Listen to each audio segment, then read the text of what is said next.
एक बार की बात है, महात्मा गौतम बुद्ध एक गांव में उपदेश दे रहे थे। उस उपदेश में गौतम बुद्ध बता रहे थे कि क्रोध एक अग्नि है, क्रोध एक ज्वाला है, क्रोध विष है, क्रोध जहर है। क्रोध एक ऐसी अवस्था है जिस अवस्था में आप अपना आपा खो बैठते हैं। क्रोध करते वक्त क्रोधित व्यक्ति सामने वाले का नुकसान करना चाहता है। लेकिन दोस्तों, यह कैसे संभव हो सकता है कि क्रोध आप करें और उस क्रोध के वजह से किसी दूसरे का नुकसान हो? यह तो कदापि नहीं हो सकता। हाँ, यह जरूर होगा कि उस क्रोध के वजह से आप जरूर परेशान होंगे। आपकी मानसिक स्थिति जरूर बिगड़ेगी। आपकी शारीरिक अवस्था जरूर खराब हो सकती है। गुस्से में आप कुछ ऐसा बोल या कर जाएंगे जिसके वजह से आपकी इज्जत भी खराब हो जाएगी। क्रोध मानो इस तरह है कि आप खुद जहर पीना चाहते हैं और उस जहर का असर किसी दूसरे के शरीर में देखना चाहते हैं। लेकिन यह कैसे हो सकता है? जब आप क्रोध रूपी जहर को खुद ही पी रहे हैं तो उसका असर तो आपके ऊपर ही होगा ना।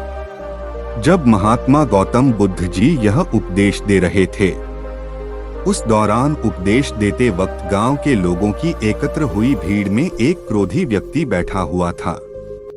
वह क्रोधी व्यक्ति इस बात को सुनकर गुस्सा और भी क्रोधित हो रहा था, क्योंकि कहीं न कहीं वह अपने आप की बेइज्जती महसूस कर रहा था कि वह मेरा बेइज्जती कर रहे हैं। महात्मा गौतम बुद्ध जी की क्रोध की इस उपदेश को सुनते सुनते क्रोधित व्यक्ति इतना ज्यादा गुस्सा हो गया कि वह उस भीड़ से उठा और महात्मा गौतम बुद्ध जी के मुंह पर जाकर थूक दिया। गांव के लोग और शिष्यगण इस हरकत से भड़क उठे। उनका क्रोध इतना ज्यादा था कि वे लोग उस क्रोधित व्यक्ति को मारने पर उतर आए। लेकिन महात्मा गौतम बुद्ध जी ने लोगों को शांत कराया। उन्होंने बड़े ही शांत स्वर में उस क्रोधित व्यक्ति से पूछा, भाई, क्या तुम और भी कुछ कहना और करना चाहते हो मेरे साथ? वह क्रोधित व्यक्ति बिना कुछ बोले वहां से चला गया। गांव के सारे लोग और शिष्यों ने पूछा कि हे भगवान, वह बुद्धिहीन आपके मुंह पर थूक कर चला गया और आप क्रोधित नहीं हुए, आपको गुस्सा नहीं आया? भला यह कैसे हो सकता है? महात्मा गौतम बुद्ध जी ने कहा, क्रोध अग्नि और ज्वालामुखी की तरह होता है। इसके चपेट में आने से केवल अनर्थ ही होगा। उसने अनर्थ अर्थात गलत कार्य किया। अगर उसी की तरह मैं भी क्रोधित हो जाऊं तो मैं भी अनर्थ अर्थात गलत कार्य कर देता।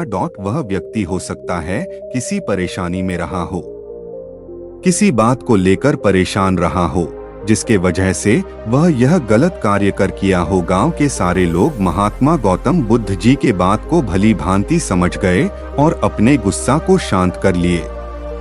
फिर अगले दिन महात्मा गौतम बुद्ध जी दूसरे गांव में अपने उपदेश दे रहे थे। उसी दौरान वह गुस्सैल व्यक्ति महात्मा गौतम बुद्ध जी के चरणों में गिरकर रोने लगा और कहा, हे महात्मा, अभी मेरा गुस्सा शांत हो गया है। मैंने कल जो अनर्थ कार्य किया था उसके वजह से मैं बहुत पछता रहा हूँ।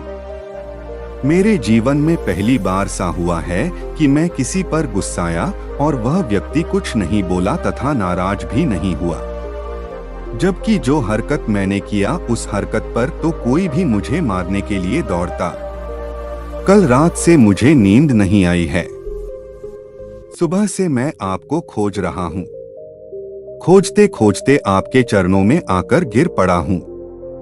मुझे माफ कर दीजिए। महात्मा गौतम बुद्ध जी ने कहा, कोई बात नहीं, मैं उस बात को कब का भूल चुका हूँ। मैं तो उस वक्त भी उस बात को गौर नहीं किया था जब तुमने मेरे मुंह पर थूका था। फिर उस व्यक्ति ने कहा कि आप महान हैं। इतना सारा हो जाने के बावजूद भी आप मुझसे नम्र स्वभाव से बात कर रहे हैं। मेरा दोष देने के बजाय मेरे दोष का बचाव कर रहे हैं। इस नासमझी क्रोध के वजह से हुए पाप के लिए मैं क्षमा चाहता हूँ। गौतम बुद्ध जी ने कहा, तुम्हारा पश्चाताप तुम्हें तुम्हारे क्रोध के अग्नि से मुक्ति दिला दिया है। जाओ सुखी रहो। दोस्तों, क्रोध करके हम अपने दिमाग को खराब करते हैं।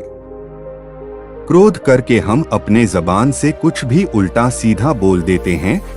क्रोध करके हम बेवजह किसी से झगड़ा कर लेते हैं। क्रोध करने से हमारे द्वारा की गई निरर्थक कार्य को घंटों तक, दिनों तक, सप्ताह तक, महीनों तक या फिर सालों तक उस बात को लेकर परेशान रहते हैं। कई बार हम गुस्से में कुछ ऐसा कर बैठते हैं जो हमारे मृत्यु उपरांत ही खत्म होती है। हम जब किसी भी सही या गलत बात को बर्दाश्त नहीं कर पाते तब हमारा स्वभाव चिड़चिड़ा होता है और हम क्रोध करने लगते हैं। लेकिन उस क्रोध गुस्सा से नुकसान किसका हो रहा है? अगर आप किसी बात से या किसी को कुछ कहने से गुस्साते हैं तो हम कहीं ना कहीं अपना ही नुकसान कर रहे हैं। उस गुस्से की वजह से सामने वाला व्यक्ति जो आपको कुछ कहकर या सुनाकर, जिसकी वजह से आप चिड़चिड़ाकर क्रोधित हुए, वह तो चुपचाप चला गया, उसे जो करना था वह कर लिया। लेकिन आप क्या कर रहे हैं? आप तो क्रोधित होकर खुद का नुकसान ही कर रहे हैं। मानसिक रूप से या फिर शारीरिक रूप से जिस बात पर आप क्रोधित हो रहे हैं, उस बात को आप एक बार ठंडे दिमाग से सोचने और समझने की कोशिश करिए। सच में कह रहा हूँ, आप क्रोधित होना छोड़ देंगे, क्योंकि आपको समझ में आ जाएगा कि इसकी वजह से केवल और केवल खुद का ही नुकसान होगा और किसी का नहीं। वीडियो अच्छा लगा हो तो लाइक, शेयर और सब्सक्राइब कर दे।